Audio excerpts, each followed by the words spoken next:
Hello and welcome to Anything and Everything, a show written and produced by yours truly, Guy Thomas Boudreau.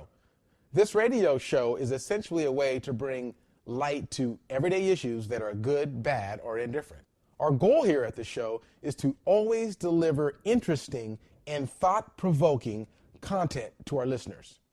On that note, I would like to introduce my first guest, a real-life superhero recently featured on HBO who goes by the name of Master Legend. Welcome to the show, Master Legend. And before we get started, can you tell the listening audience where you're from?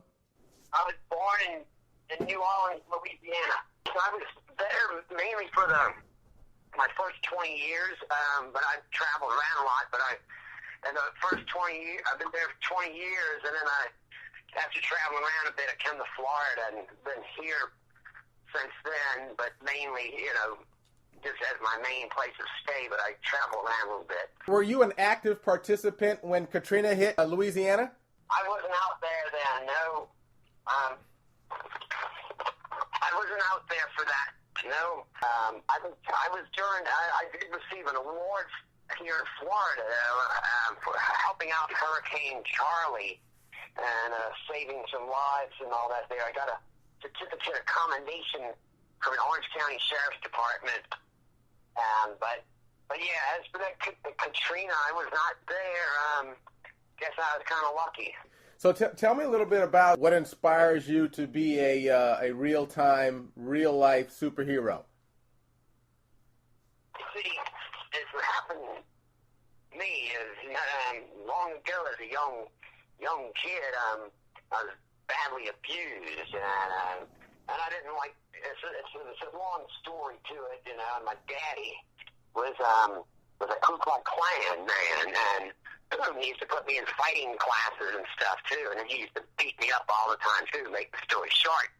And eventually I went to school, and I seen bigger kids picking on the younger kids, and through my and I would stand up for them, so I'd go and fight for them, and I got in trouble, so I one day I had to come up with a plan to how could I fight these bullies and get away with it. So that's when I made myself a mask. From reading comic books. I was a young kid, probably 8 or 9 years old, and I made myself a mask, and I got a shirt, and a tight shirt, and I put a little emblem on there, and I was ready, and I put it in my backpack. And so later on, as I had my superhero stuff. I wasn't known as Master Legend back then. I called myself Captain Midnight. And so when the bullies started their trouble, I threw on the mask and my shirt and go out, and first time I beat up the guy, and I ran away, teachers and the crowds all around. But they didn't know who it was. They said, some masked guy, because I hurried up and ran back after I packed my mask and shirt away. No one ever knew who it was. And ever since that time was pretty much how Master Legend was born, as a real-life superhero. And from there it went on to when at 16 years old, I try to say I was officially out on the streets, tackling down purse snatchers in Jackson Square, pickpockets, and stuff like that, and people that were hurting innocent people. It was just fun for me, and because out there in Louisiana, you had masks and things, especially out there in New Orleans, it was not so big a deal. So I thought I was the only real-life superhero in the world, and might have been back then. I don't know. Wow. My mom disowned me at 15. I never seen her again at 16. After I made 16, I never saw her again. I was out on the streets on my own, and had my places, like I was saying, that's when I was officially hit the streets as a real-life superhero. I had a motorcycle and a car, and I used to do them all up. I had always would rig up gadgets and stuff like that. It's been my whole life, just based on fighting evil and being a superhero. Later on, I could tell people other parts of my story of what happened to me. See, I'm not an ordinary person. I was born with a veil on my face, and I died the moment I was born. But the doctors revived me, and anyone born with a veil has certain powers.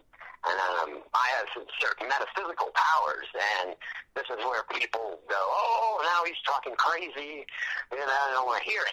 Well, then later on I found out about my psychic abilities as they grew, and I worked on them because my mom was also a witch.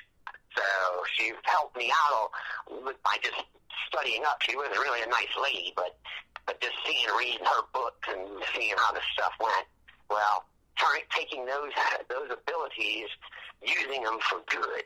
And I died a second time. When I died the second time, like 16 years old, I believe it was. And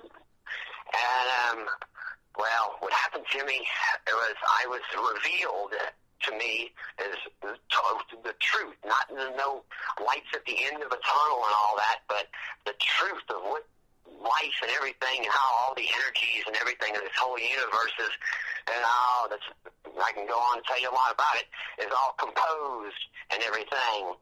So, and then I was brought back by a paramedic, and so then I came back with another type of spirit, and it's really hard to explain, but I've utilized everything into being Master Legend, the real-life superhero that goes out, helps people out there in the streets, making myself known, fighting evil.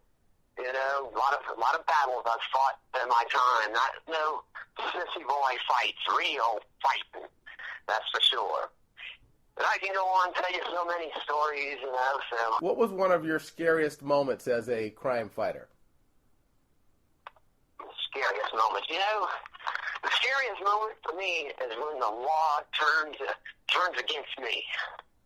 I was in jail for beating up a child molester and his crackhead gang, and they had me up for attempted murder, assault, battery, false imprisonment, and luckily though all the charges got dropped on me, but that was probably my most scariest time when I was going to get hit with all those kind of serious charges. I've been in situations where there's been battles, and it's been tough, and I haven't won them all. I've been in the hospital, emergency room, and everything else. I've been beat up, a lot of times. Haven't won them all. But the thing is, those times there never as scary to me, I think, as that time there.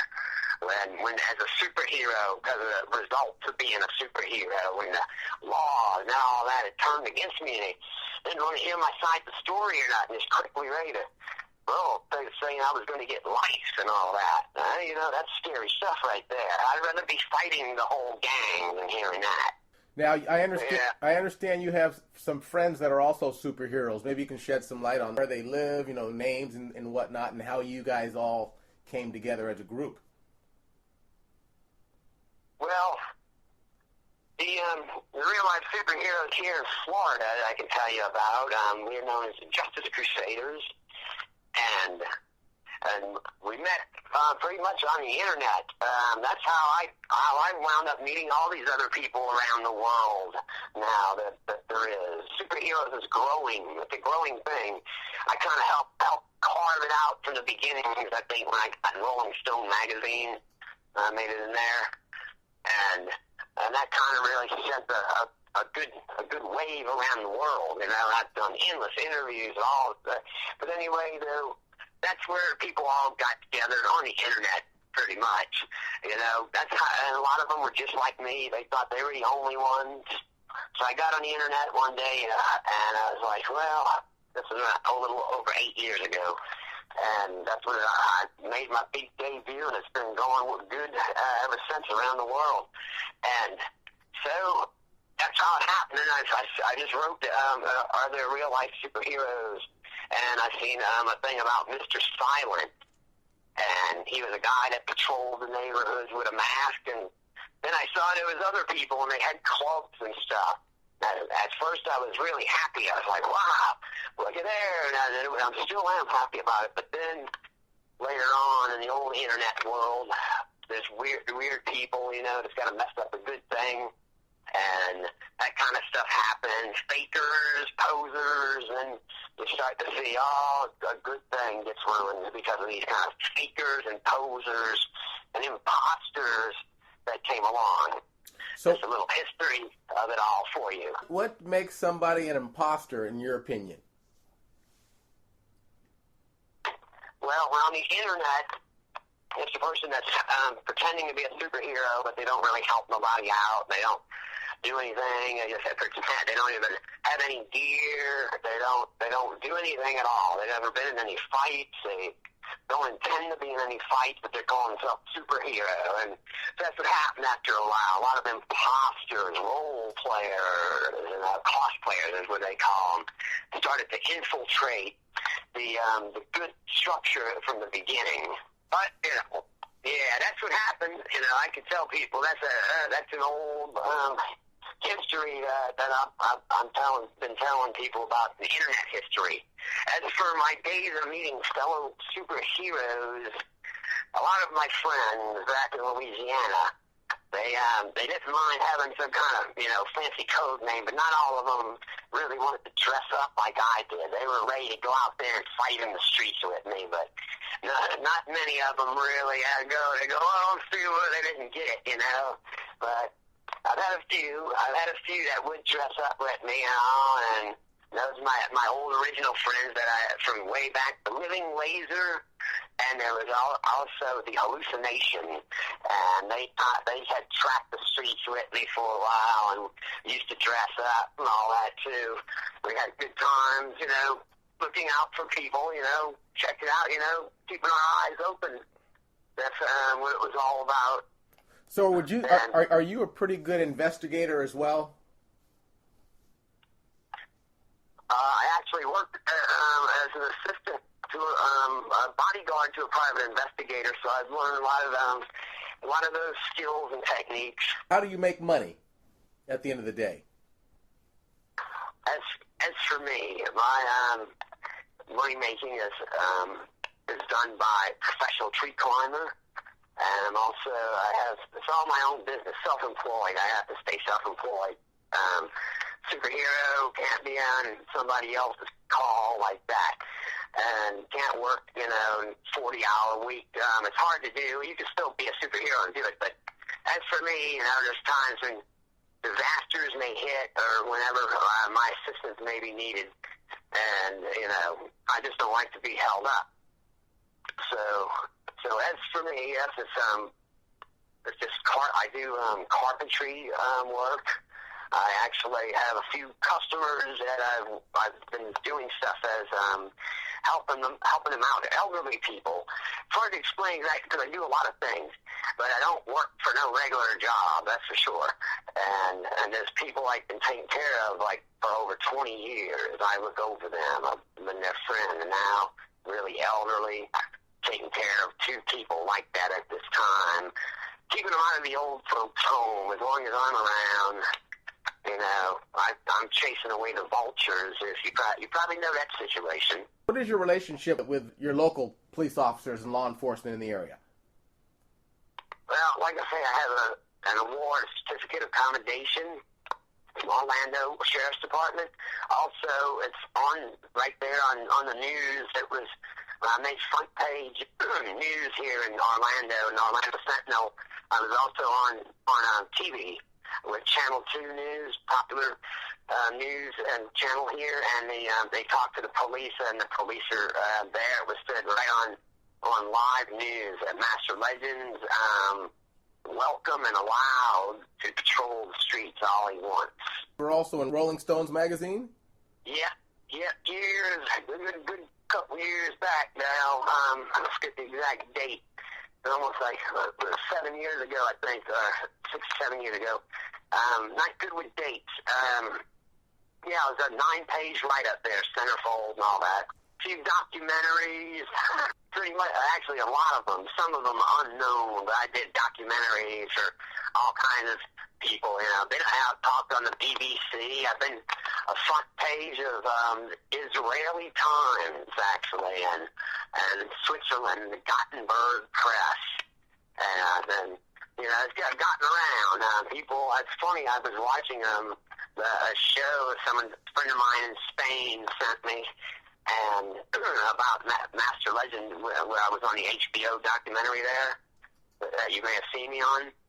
And they got someone speaking in Spanish, and they're talking like me, and they have other versions, and I'm like, wow, I like to just see, it's so funny, and hearing somebody try to imitate my voice in another language. You've been covered by a lot of different media outlets. I'd love to see if we can't work together in some capacity in a reality show type of a setting where it would be all about you and your constituents. I'd love to continue, this dialogue. Oh, yeah. I've had a few ideas of my own that hopefully, maybe after the HBO situation I was telling you about takes place, I have a reality show idea of my own where I travel from place to place and meet up with these other superheroes from around the country and all, and then show them some techniques and from the old superhero, me, and I'll be 46 here soon, but still these guys, young guys just don't know what it is. They can't keep up with me. And but Symbiote can. He's good. But anyway, yeah, that was an idea. And then I go from town to town and I show people how to do things, how to clean up the neighborhood, how to help people, how to do the stuff, And then as I leave, they'll see definite change and hope in the town. It's like old Gordon Ramsay goes into the restaurant and does what he does, except I'm not that mean. And go and show the superheroes or the people of the town different techniques, how to look out for certain things. And all. I've got the idea that I thought of, and going from place to place, then people will meet other superheroes from all around the country, which I know plenty from all around the world, actually. Let's definitely stay in touch. I'm glad we spoke, and like I said, I'll be in touch with you more than likely in a couple of days, 2-3 days, if not sooner. Okay, yes, we'll see what y'all throw together. Just tell me about it. Like I say, luckily I don't work a regular job, so I'm available to do things. Okay, beautiful. Well, look, my friend, Yep. Enjoy that Florida weather, and I'll be in touch with you here in the next couple of days, if not sooner. Okay. All right, take care of yourself. Okay, see you later. Well, there you have it, a bona fide, real-life superhero by the name of Master Legend. I would just like to add that, love him or hate him, he's making a difference the best way he knows how. And now knowing his family history, quite frankly, he should probably be on high doses of Prozac. Look, I'm not saying that he is or he isn't. More than likely, he is not. I commend him on having a big enough heart and large enough cojones to think he can somehow make a difference. As we all know, every day is a different day. A different door opens and a different door closes. And, the one thing that you just have to realize, and I know you do, one way or another, regardless of who you are and where you're from, is that the one thing we don't really have a whole lot of control over is random violence. Here in Los Angeles, California, or in Santa Monica, California, we have woken up in the last 2 weeks to random shootings, whether it be on the campus of a college or police officers being ambushed.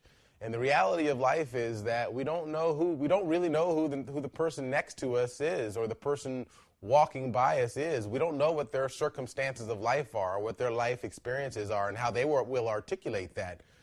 So at the end of the day, maybe we all need a Master Legend in our neighborhood, one way or another. Maybe that person doesn't have to take on the form of a superhero, or maybe that person doesn't have to wear a mask. Maybe that person is somebody that I don't even know exists right now, but I do know this, and that is today in America, especially America, there are guns on the street like there are candy bars in stores. So ultimately, look, Master Legend is making a difference the way he knows how. We appreciate you joining us for this Sunday's show, and I hope you join us next week when we will have Dave Pear, a former National Football League player who is permanently disabled because he played the game of football. He did play under Al Davis and does wear a very proud Super Bowl ring on his finger. Dave will be explaining to us the lack of benefits and the non-existent pension plan for pre-1993 football players, as well as the cozy relationship between the Players Association and the National Football League. So we hope you join us, and there's more to come. So it's going to be an exciting year. And again, thanks for joining us on the show. We'll see you next week.